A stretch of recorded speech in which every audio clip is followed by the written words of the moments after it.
In 18th century France, a terrifying beast began to hunt humans, not as a myth, but as a documented, witnessed horror that gripped an entire nation in fear.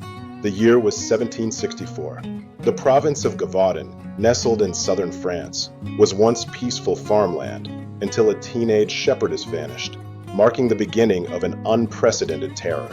When her body was discovered, villagers observed claw marks and teeth wounds, unlike any they had seen before, leading them to believe a monstrous creature now walked among them. Over the next 3 years, this elusive creature terrorized the countryside, attacking in broad daylight and dragging children from fields, often ignoring livestock to hunt only people.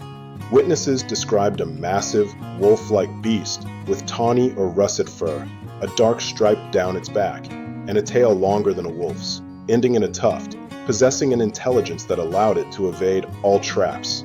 By the end of the first year, 30 people were dead, and the killings only doubled, spreading an unprecedented wave of fear across the region. King Louis XV, alarmed by the escalating crisis, dispatched soldiers to hunt down the creature, but despite their efforts, the attacks persisted.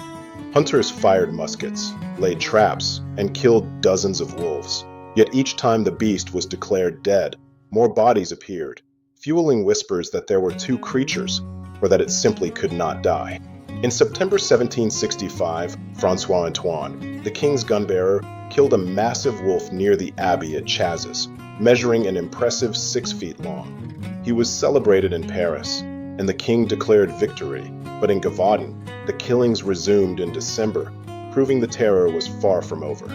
Eyewitnesses now described something even stranger, a creature that walked upright, with a long muzzle and a chest as broad as a man's, defying all known animal characteristics.